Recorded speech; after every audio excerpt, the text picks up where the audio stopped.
Ah, the Attitude Era and the Ruthless Aggression Era. What a time. Pro wrestling mixed with Jerry Springer. From week to week, you never knew what kind of tasteless angle was going to get thrown your way. From Vince McMahon wetting his pants, to Pillman's got a gun, to Dawn Marie seducing Tori Wilson's father, it was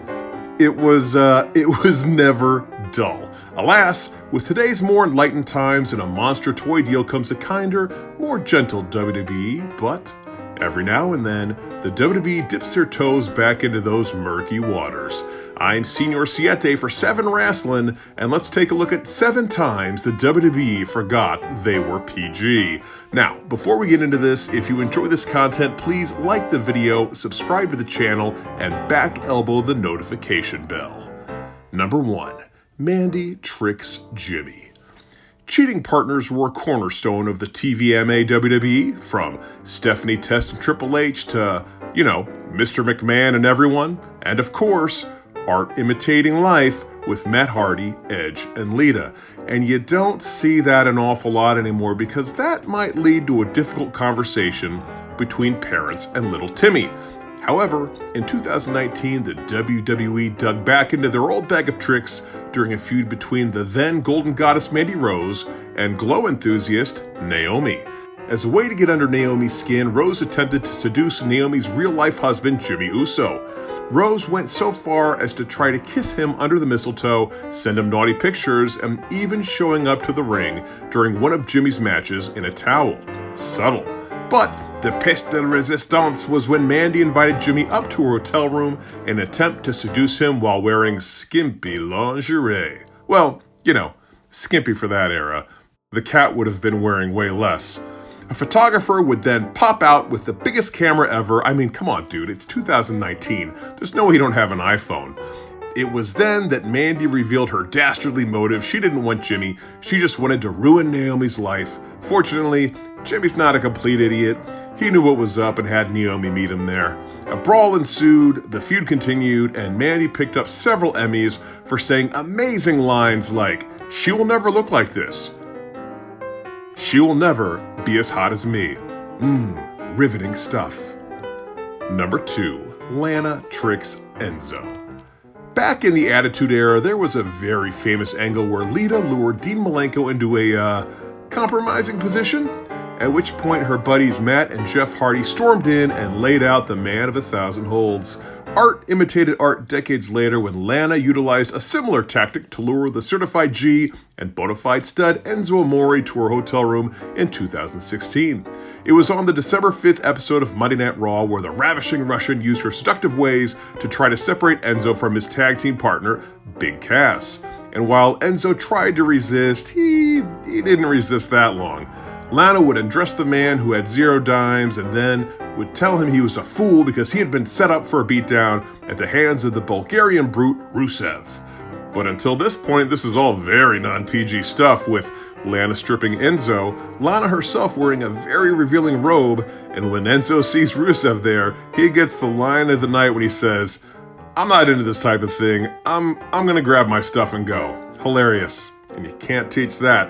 So, at the end of the day, the lesson seems to be never meet a WWE superstar in a hotel. Number 3. The Lashley-Lana marriage. That hotel fiasco wasn't the Ravishing Russians' only foray into more TVMA content. For whatever reason, it was decided that Lana should have romantic interests with a variety of WWE superstars, from her real-life partner Rusev, who is now Miro in AEW, to Dolph Ziggler, to the almighty Bobby Lashley. But they didn't stop there, and it all started at Lana and Bobby Lashley's wedding. Now, wrestling weddings are either awesome or terrible. There seems to be very little in between. You get amazing moments like Triple H announcing that he had drugged and married Stephanie McMahon while she was standing at the altar with Test, and pretty cool moments like Eric Bischoff revealing himself to be the minister at Billy and Chuck's wedding. And sometimes it's awful, like Dawn Marie making Al Wilson strip down at their SmackDown wedding. You go your whole life not thinking of Al Wilson, then he gets brought up twice in the same day. Weird. Anyhow, it wasn't surprising that Rusev showed up at the wedding to try to cause trouble What was surprising was when Liv Morgan showed up and claimed that this wedding was breaking her heart. And while Bobby swore up and down that he'd never touched Liv in his entire life, and wow, only Bobby Lashley could get away with a tux like that, it was then that Liv proclaimed that her former love wasn't Bobby, it was Lana. Oh, that just screams of classic hardcore ECW, doesn't it? Somewhere Kimono One Alea and Beulah McGillicuddy are smiling. But at least this had some storyline merit, like it went somewhere. Unlike number 4, Alexa Exposed.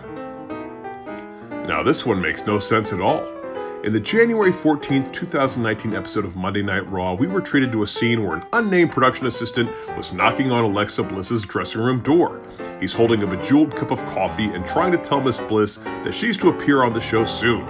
He enters the dressing room without being invited and walks in on Alexa wearing less clothes than usual. Fortunately, she's able to cover herself with a cloth or whatever and rightfully reprimands the fella for barging into a woman's dressing room. So, did this lead to anything? Did Alexa start a long-running feud with the production assistant's girlfriend? Nope, it was never mentioned again. We're pretty sure this was all just so we could see the popular Miss Bliss in a risque moment. Very Attitude Era of them. Number 5, Nia joins the Rumble. Women entering the Royal Rumble became almost commonplace during the Attitude Era, namely the 9th wonder of the world, China. Even Beth Phoenix made a good showing for herself in the 2010 Men's Royal Rumble. It would be a good 9 years before we'd see that again, as men versus women wrestling had become somewhat taboo in the PG era. That is, until Nia Jax entered the 2019 Royal Rumble, and the Irresistible Force was doing quite well for herself, even eliminating Mustafa Ali until she received a super kick from Dolph Ziggler, and a 619 from Rey Mysterio, and finally, an RKO from Randy Orton. It was a very entertaining look back at the way wrestling used to be, but it was all in a sanctioned match that Nia had agreed to participate in. So storyline-wise, it was all on the up and up. Unlike number 6, Becky's End of Days. We don't have much need for Baron Corbin. He's fine or whatever, but we've never been particularly interested in anything he's ever done. But we will say this, the End of Days and the Deep Six are awesome moves, and you could have scraped our jaws off of the floor when Baron Corbin hit the End of Days on the WWE Raw Women's Champion Becky Lynch at Extreme Rules 2019. The situation was a mixed tag Extreme Rules match between Corbin and Lacey Evans and Lynch and Seth Rollins, and they pretty much played by the assumed rules. Women are allowed to rough up the men, but men are never allowed to lay a finger on the women. That is, until Corbin straight up shocked the world and hit his beautiful End of Days finisher on the much smaller Lynch. And everybody played it up as the shocking moment it was. Even bad guy announcer Corey Graves stated that Corbin had gone too far. From there, an enraged Rollins would beat Corbin within an inch of his life, while a shocked Lacey Evans would nervously inch away from the ring. Rollins would then crush Corbin with 3 consecutive stomps to pick up the win. Just a perfect example of how the moments that were too commonplace during the Attitude Era can provide such narrative weight when used sparingly. Another awesome example of this is number 7, Rollins Bates Riddle. In the summer of 2022, Seth Rollins had gone full Joker on us. He wore wacky costumes, and he was always hitting us with this maniacal laugh, and his feud with the brotastic Matt Riddle had the potential to be good for a couple of laughs, until they decided to ratchet up the tension a bit. It was on the August 29th episode of Monday Night Raw where the duo squared off in a split-screen interview.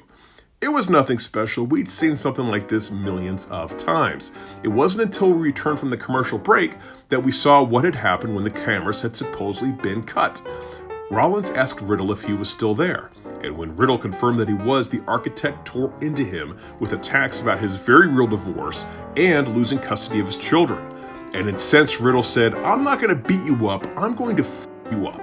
The white-hot intensity from the usually laid-back Riddle shot this angle through the roof. It definitely wasn't PG, but it was definitely awesome. And again, we're not saying PG or MA are good or bad, but when the MA tropes are used sparingly, they have much more impact.